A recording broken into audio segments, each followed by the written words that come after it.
Emily had always believed that her piano was more than just an instrument. It was her friend, her comfort, and sometimes the only thing that understood her feelings without asking questions. She had played it since she was a child, through happy days, lonely seasons, and difficult nights when she felt like the world was too heavy for her shoulders. Her house was small, old, and located on a quiet street where nothing exciting ever happened. But inside that house lived something magical, the sound of Emily's music.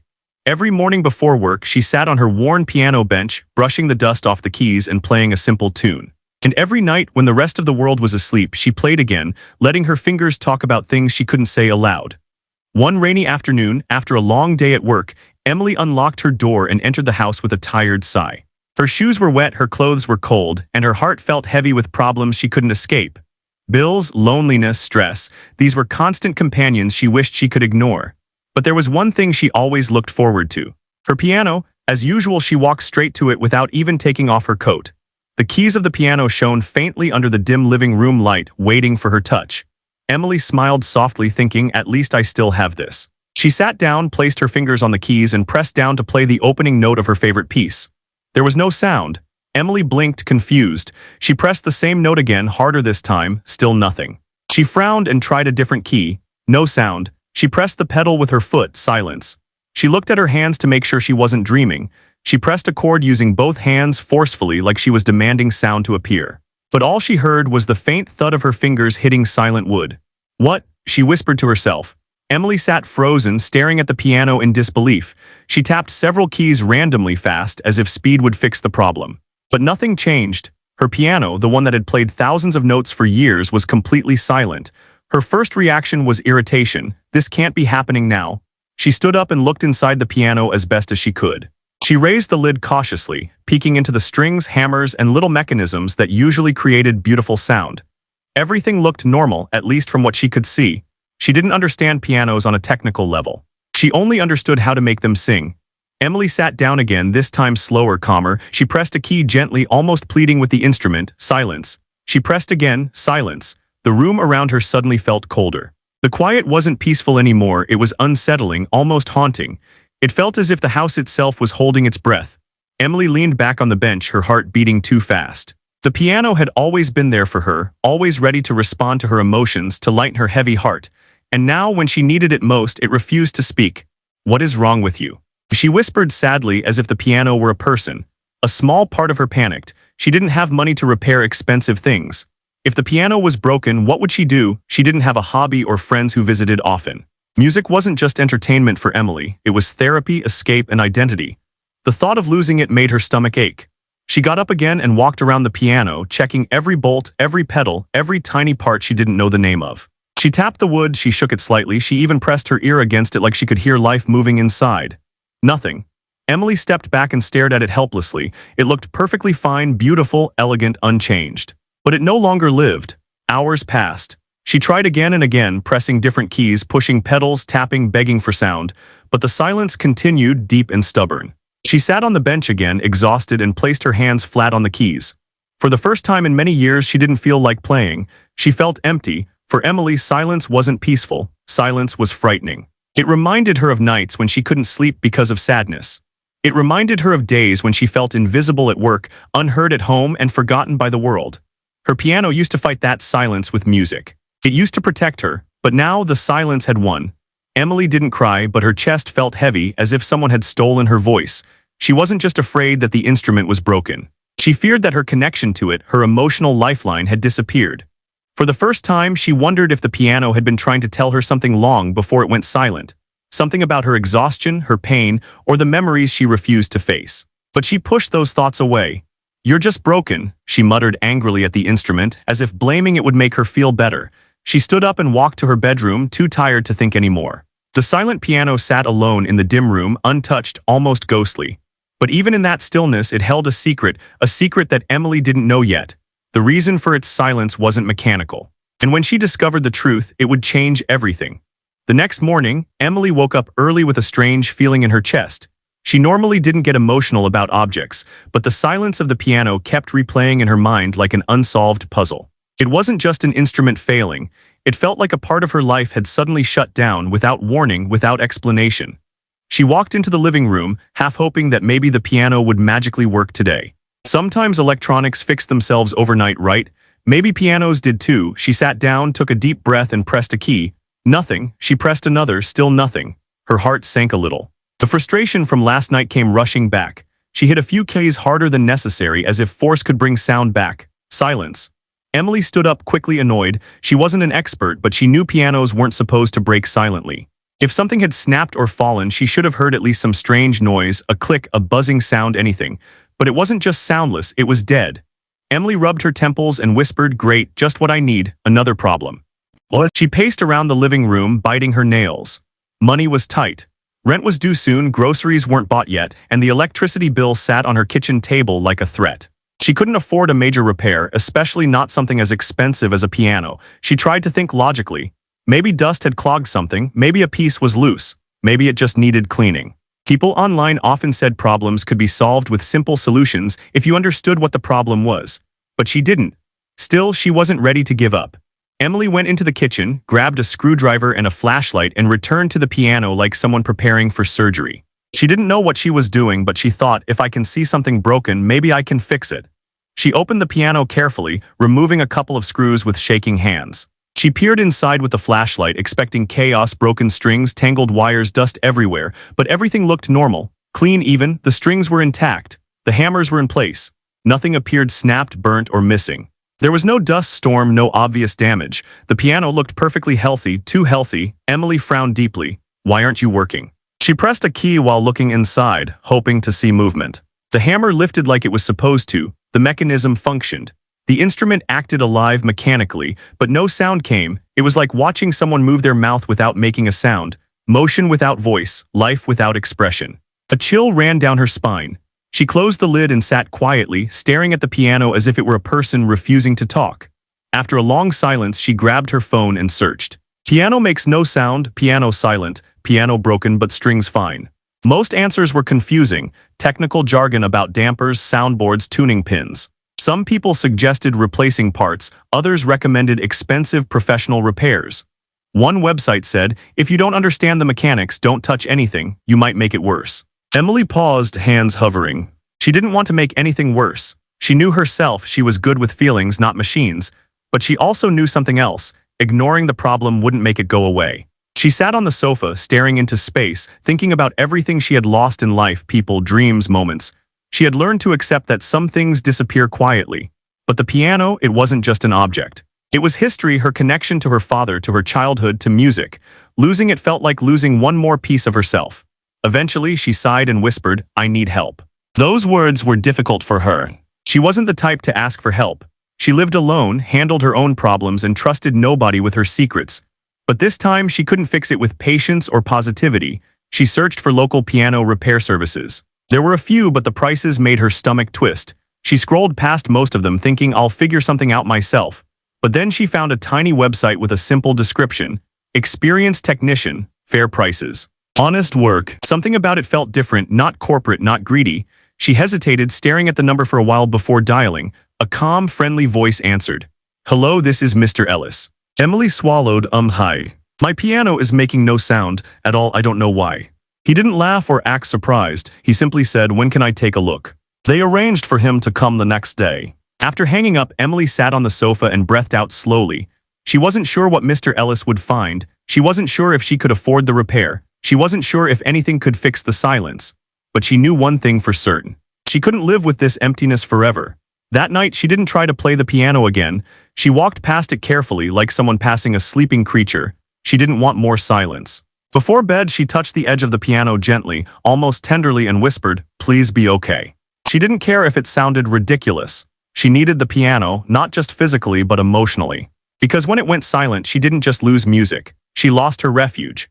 Little did she know, the reason behind the silence had nothing to do with broken parts, and when she discovered the truth, her life would never feel the same again.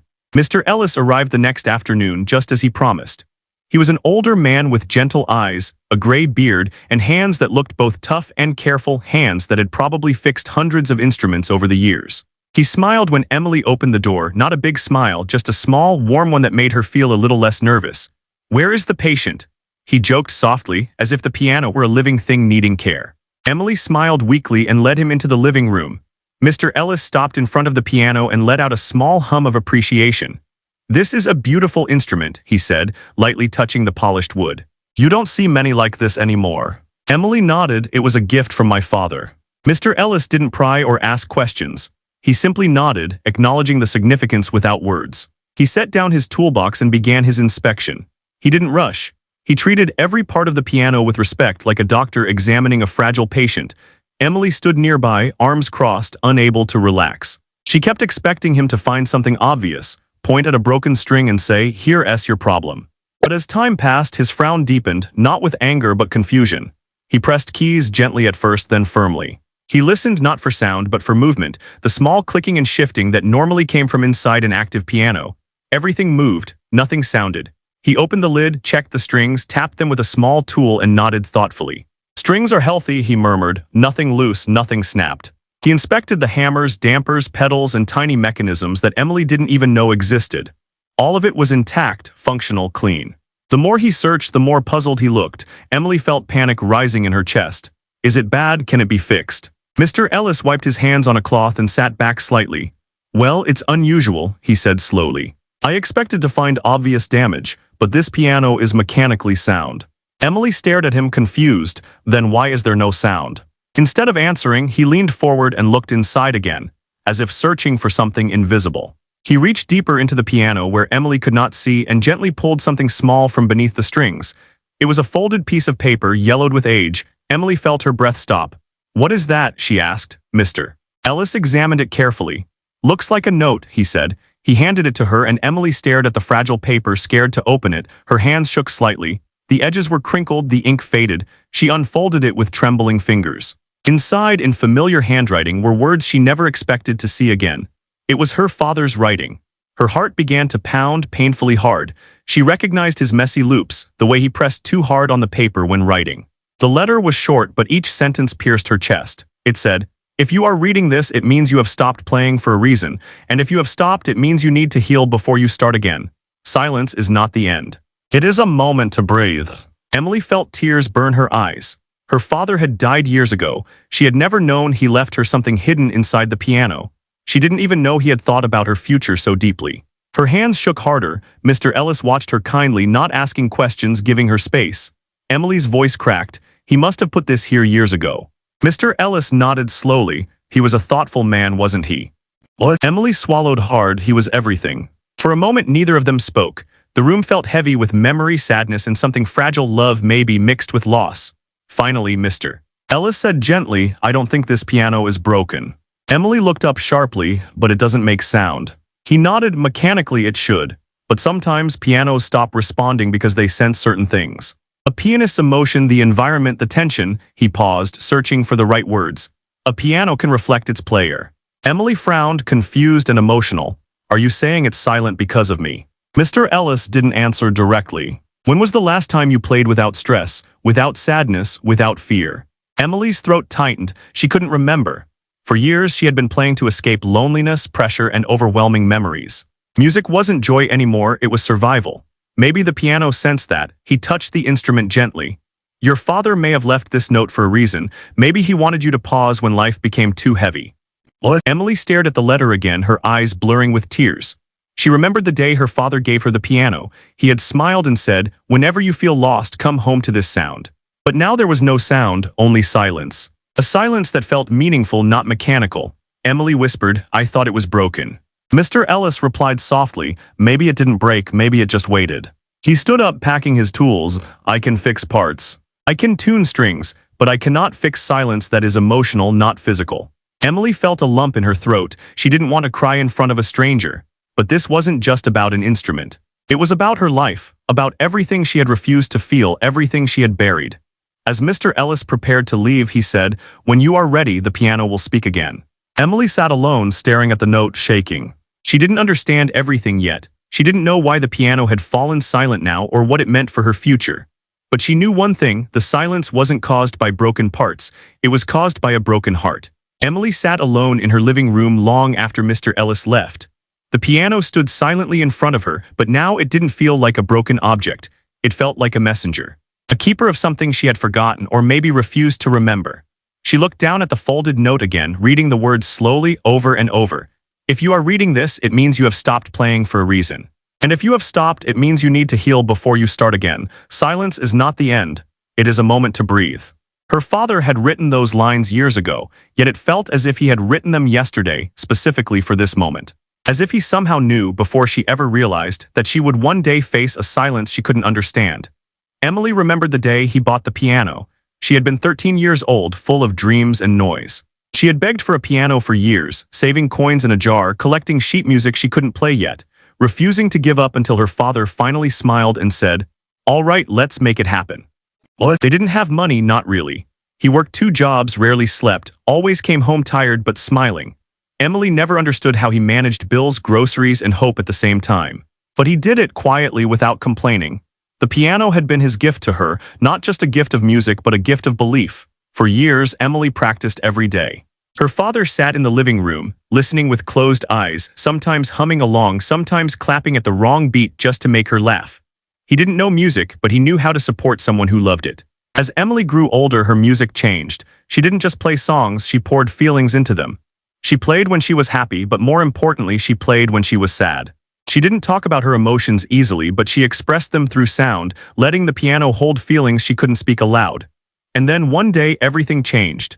Her father got sick quickly, suddenly, violently. Hospitals replaced their living room. Medicine replaced laughter. Silence replaced music. Emily stopped playing because she couldn't bear the thought of her father hearing her sadness through the keys. After he died, she couldn't touch the piano at all. Every note reminded her of him sitting in that chair, smiling through fatigue, clapping off beat. Every sound reminded her of conversations they would never have again. For months, she avoided the instrument. She placed a cover on top of it like someone hiding a wound. People told her to move on, to heal, to start fresh. But grief didn't disappear just because people expected it to. It sat inside her, heavy and quiet, like a shadow that wouldn't leave. Eventually, she began playing again, but it wasn't the same. Her music wasn't joyful, it was desperate. She played because she didn't know how to survive without it. She played through tears and sleepless nights, turning pain into melody, hoping the sound would fill the emptiness his absence left behind. But she never addressed the wound directly. She never spoke about him or about the ache that lived in her chest. She buried everything under routine work, chores, exhaustion, noise, until slowly, little by little, the music stopped feeling like healing. Instead, it became a habit, a mechanical act without meaning. She pressed keys, but she didn't listen. She played songs, but she didn't feel them. She treated her piano like a chore, not a companion. Her father's gift became background noise. And perhaps that was when the piano began to fall silent, not because it was broken, but because she hadn't paused, she hadn't grieved, she hadn't allowed silence to exist. She filled her life with sound, hoping noise was enough to replace healing. But noise without meaning is just noise. As she sat reading the note, unbearable guilt washed over her. Not guilt for forgetting him, but guilt for forgetting herself. She had been surviving for so long that she didn't notice how empty she had become. The piano had known. It had been there, watching her rush through songs without emotion, listening to her play without heart. It responded to her hands, but it couldn't respond to her soul. So it went silent, not as punishment but as mercy, to force her to stop, to force her to feel, to force her to breathe. Emily wiped her tears angrily, frustrated that a simple piece of paper could break her open so completely. She wanted to scream. She wanted to blame someone. She wanted to pretend she wasn't hurting. But the truth sat too heavily in the room. She wasn't upset because the piano stopped working. She was upset because the piano had reminded her of everything she refused to face. For the first time in years, she allowed herself to cry, not quick tears she wiped away immediately, but deep ones, messy ones, the kind you don't control. She cried for her father. She cried for herself. She cried for all the days she pretended to be strong.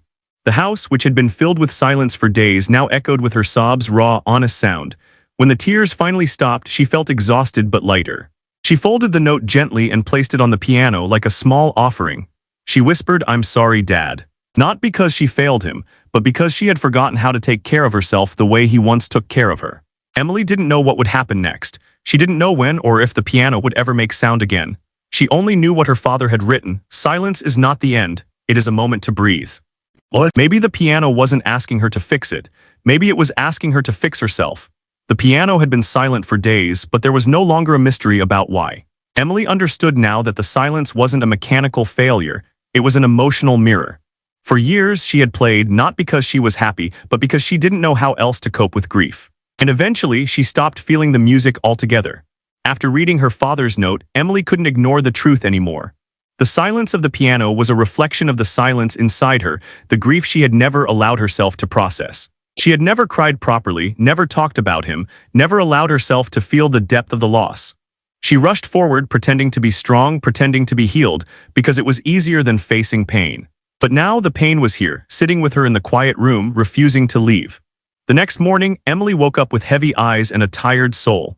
She walked into the living room and looked at the piano, half expecting it to magically start playing again just because she finally cried.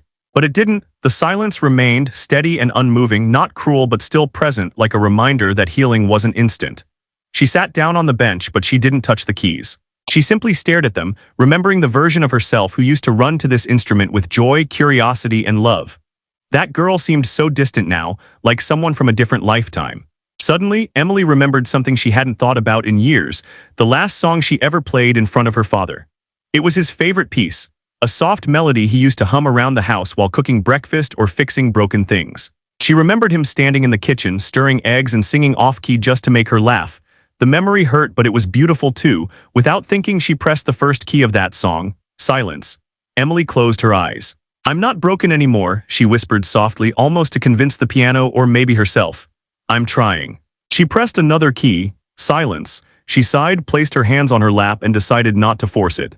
Healing could not be rushed, and neither could sound. For the rest of the day, she moved slowly, thoughtfully. She made tea, opened windows, let sunlight in, and allowed herself to breathe, something she hadn't done in a long time. She looked at old photo albums, smiled at some pictures, cried at others. She found old letters, birthday cards, and silly notes her father had written when she was sad. For the first time in years, she sat with her grief instead of running from it. As days passed, she noticed small changes. She didn't feel suffocated by silence anymore. She didn't panic when she woke up alone. She didn't use music to hide sadness. Instead, she allowed silence to exist naturally, as a space to rest, not as an enemy to fear. But the piano remained mute. Even though she wasn't trying to fix it anymore, she still wondered why it had gone silent so suddenly. She wondered if there was something more she was missing. But every time she checked, the mechanics were fine. Nothing was broken physically.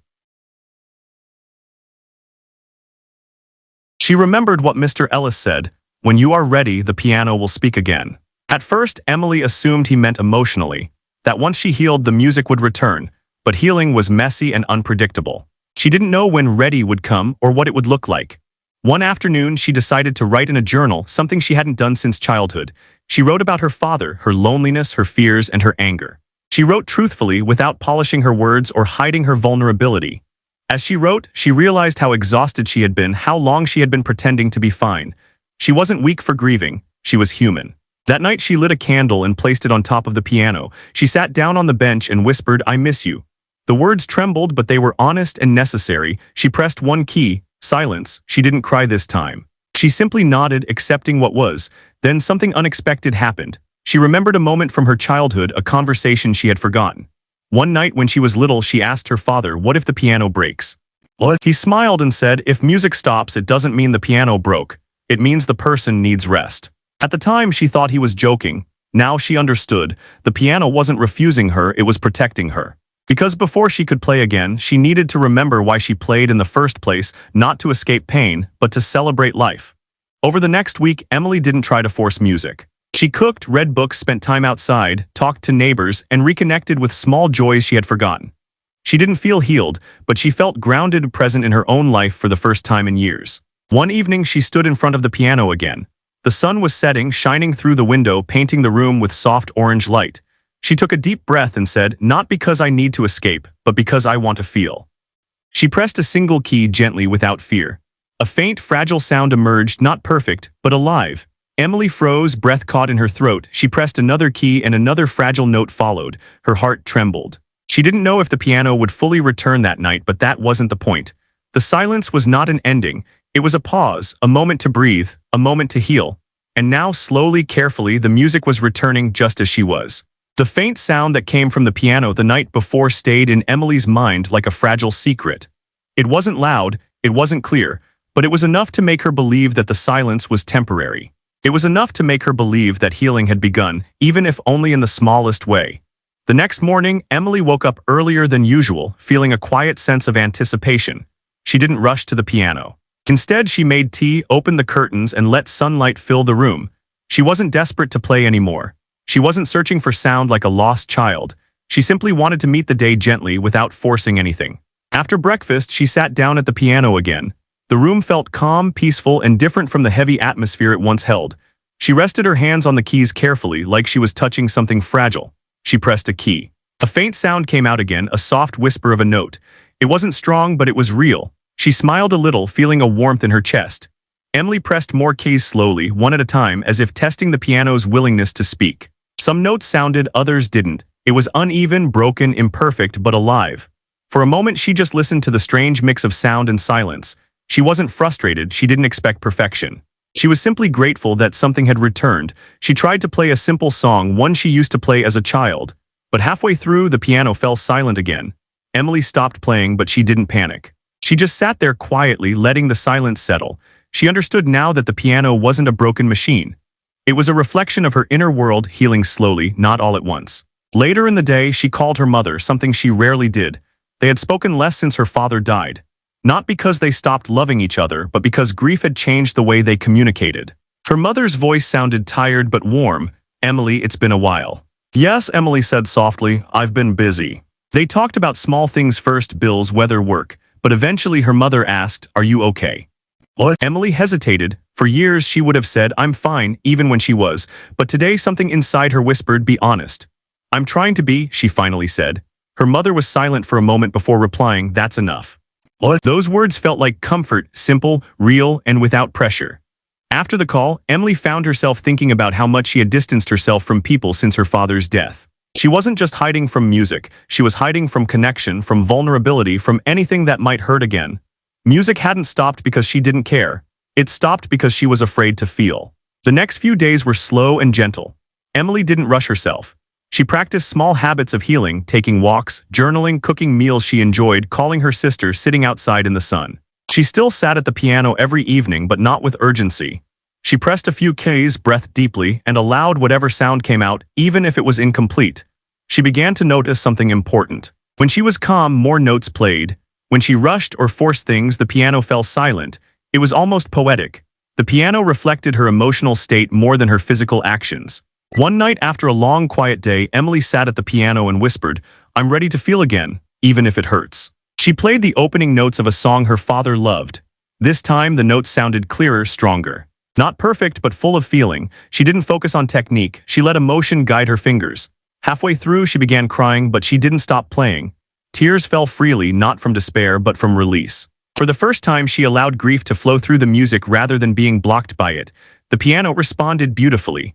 Sound filled the room, soft, emotional, and real. Emily wasn't performing for anyone. She wasn't trying to be impressive. She was simply expressing what she had carried for years: love, loss, pain, memory, and hope. When she finished, she sat still, breathing heavily, eyes wet, heart full. She didn't feel cured. She didn't feel fixed, but she felt present, alive in a way she hadn't felt in a very long time. Over the next week, the piano continued to find its voice. Some days it sounded rich and full, other days faint and incomplete. But Emily accepted its inconsistency just as she accepted her own. She didn't pressure it to be perfect. She didn't pressure herself to be perfect. She realized that healing wasn't a final destination. It was a continuous process, full of quiet moments, small victories, and slow transformation. One evening, she sat at the piano across from the folded letter and whispered, "Thank you, Dad." Not because everything was solved, but because his words had guided her through silence. Silence was no longer frightening. It was part of the story, a necessary pause, a breath, a rest between notes. The piano had not been broken. It had been waiting, waiting for her to stop playing out of pain, waiting for her to stop running from silence, waiting for her to choose music again, not as escape, but as love. And now, slowly, gently, she was learning to play again, not just with her hands, but with her heart. Emily didn't tell anyone that the piano had started making sound again.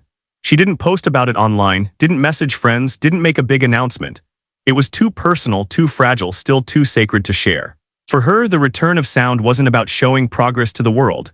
It was about quietly rebuilding pieces of herself, piece by piece, note by note. She didn't jump back into long, complex music. She played small scales, tiny melodies, half songs, broken notes.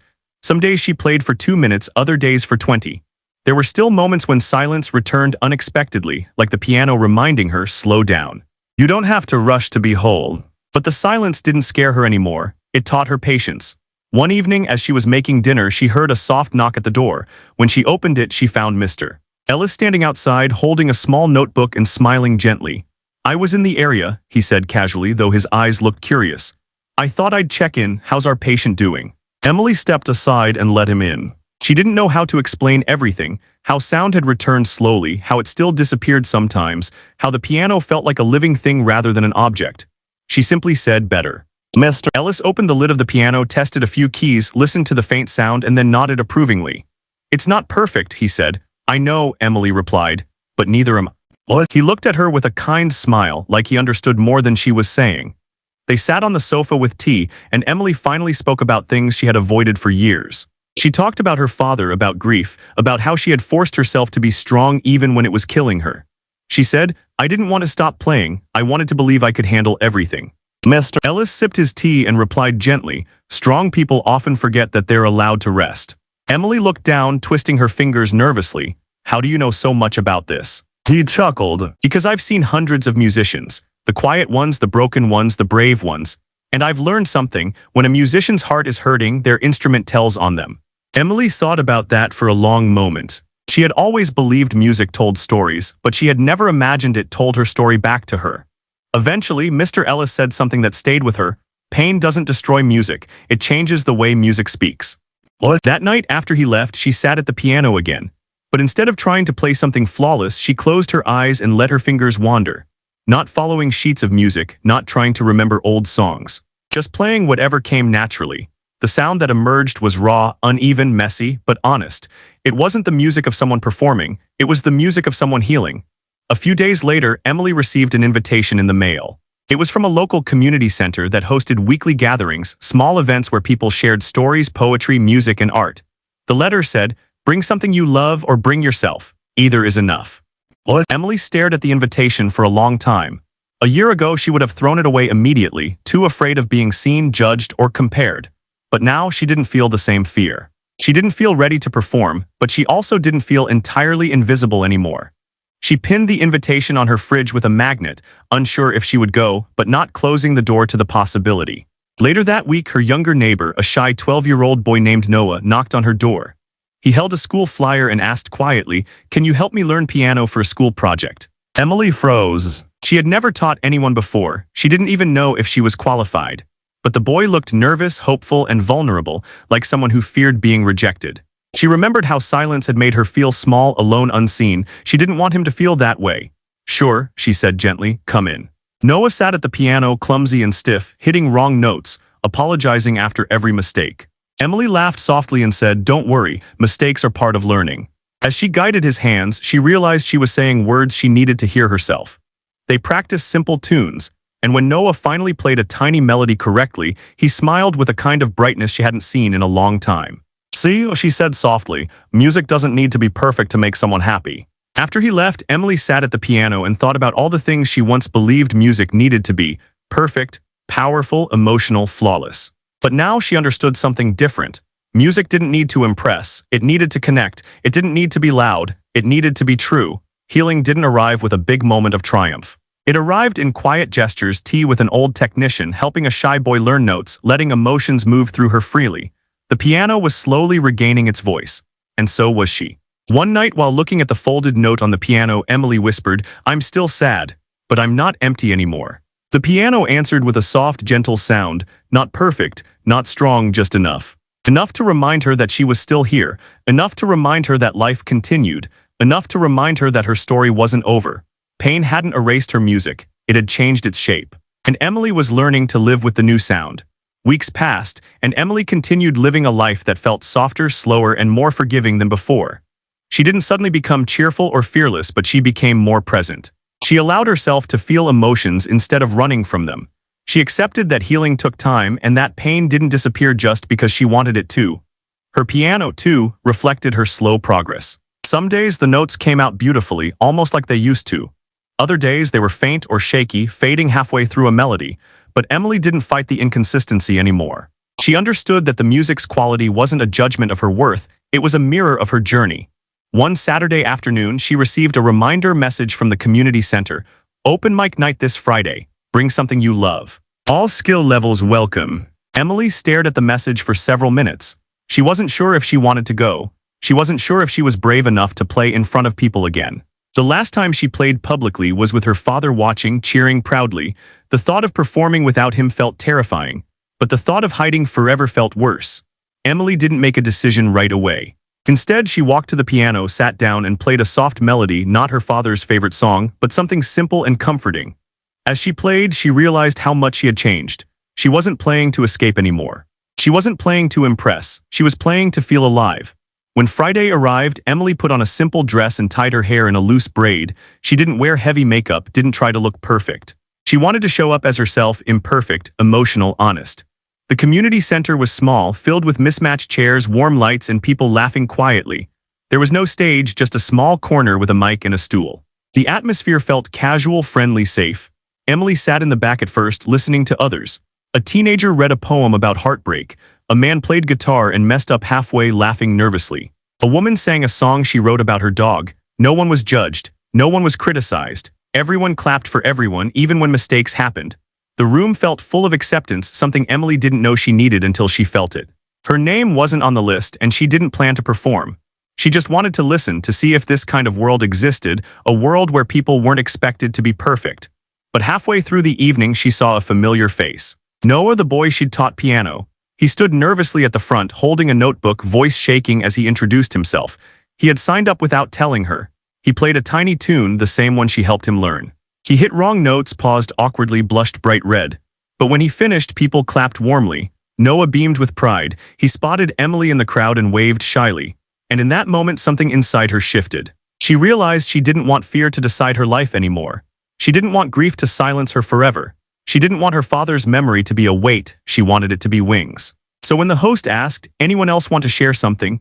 Emily stood up, her legs shook, her heart pounded, but she walked forward anyway. There was no piano there, just a microphone and silence. People looked at her curiously, waiting. She took a deep breath and said, "I don't have an instrument tonight, but I want to share a story." Her voice trembled at first but grew steadier. She talked about her father, the piano, the silence, the grief. She didn't give every detail, didn't expose every scar, but she spoke with honesty. She said, "I thought my piano was broken, but it was me. And I didn't know how to fix it." Some people nodded, some wiped their eyes, everyone listened. Then she said something she had never admitted out loud. "I stopped playing because it hurt too much. And then I started playing again because I finally allowed myself to hurt. I realized silence wasn't the end, it was a pause." She wasn't trying to be poetic, she wasn't trying to be wise, she was simply telling the truth. When she finished speaking, the room was silent for a long second, not empty silence, but full silence. The kind that holds gratitude, connection, understanding. Then applause began, soft at first, then stronger. Not because she performed beautifully, but because she shared something real. After the event, people approached her not with pity, but with appreciation. One woman said, "Your story helped me." A man said, "It's comforting to know I'm not the only one who went quiet after losing someone." Noah hugged her proudly. Emily walked home that night with a calm heart. She didn't feel like a failure. She didn't feel like a burden. She didn't feel broken. She felt human. When she arrived home, she sat at the piano. The house was dark, but she didn't turn on the lights. She played a soft melody in the quiet night, letting the notes rise gently into the darkness. This time, the piano responded clearly, smooth, warm, alive, not perfect, but enough. Emily realized she didn't need to return to the person she was before her father died. She didn't need to chase who she used to be. She could become someone new, someone who carried music and grief together without being crushed by either. The silence had taught her something important. Life isn't only about the notes you play, it's about the pauses too.